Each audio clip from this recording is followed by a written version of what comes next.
This is Dr. Jim Samuels presenting Life Mapping from the Human GPS series. Life mapping is a way of recording quickly the major events in a person's life. In this video, I'll show you how to quickly build a life map using landmarks and snowballs. Landmark memories are those highlights of a person's life that define what they have accomplished in their lifetime. When my dad was in his 80s, I would take him to lunch every week. One lunch, I could see he was not his usual cheerful self.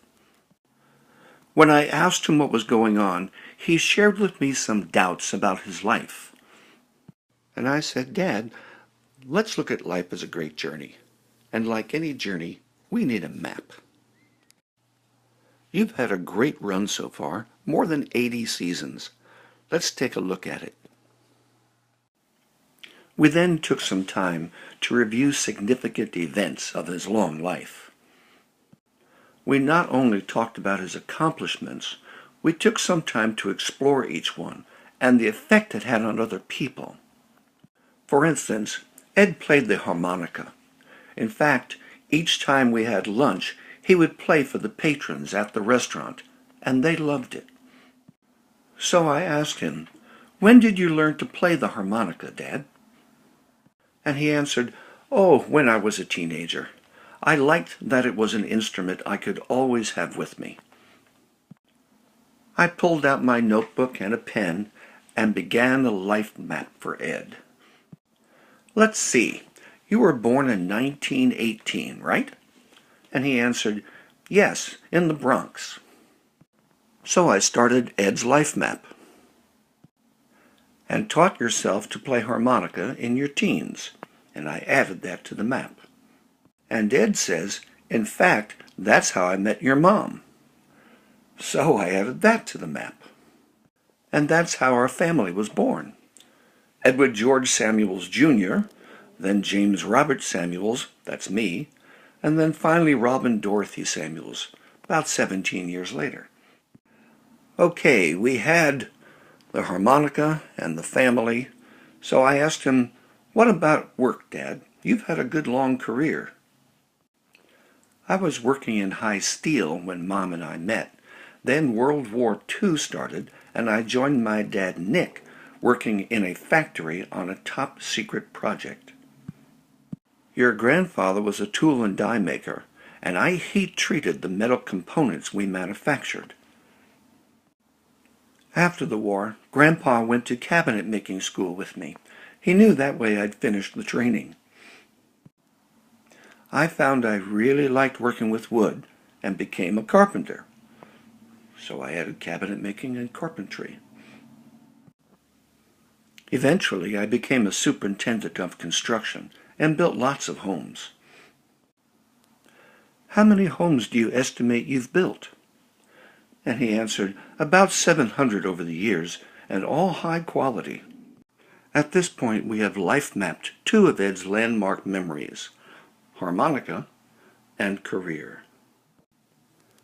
And this is what Ed's life map looks like so far.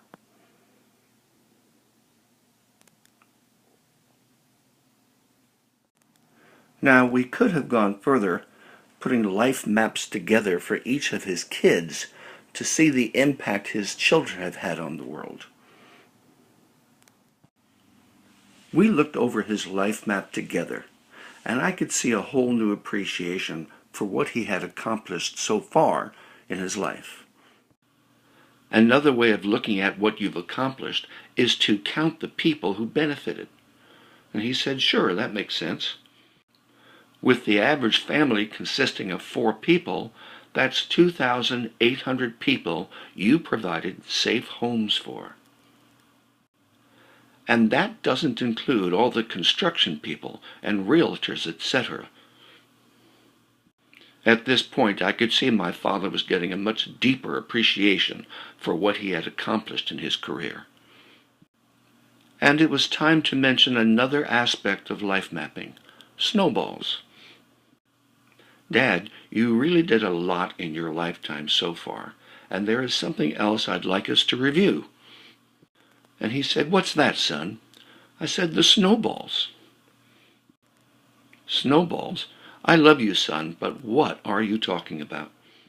"You know how, as a kid, you would roll up a big snowball and push it down a hill?" He said, "Sure." "And as it rolled down the hill, it got bigger and bigger?" "Yes." All these years later, as we sit here having lunch right now today, there are 700 families living in safe, well-built homes today. Those snowballs you rolled down the hill are still going, still providing value to 700 families. That's 2,800 men, women, and children you are still providing value for. And my dad said, "I hadn't thought of that." So I said, "Oh, it gets worse." "Worse?" "Oh, yes. The average home-owning family moves about every 13 years. So you've provided good quality homes for about 8,400 people so far." And he said, "Really?" "Yes, Dad, really. And the best part is, those snowballs are still rolling." As that gradually sank in, a look of peace came into Ed's face. It was a priceless moment for both of us. I highly recommend you create life maps for yourself and for those you love. It will bring enormous clarity and appreciation into your life. Thanks so much for watching. I hope you enjoyed it, and I hope you find it useful. There are more videos covering a wide variety of subjects at humangps.org.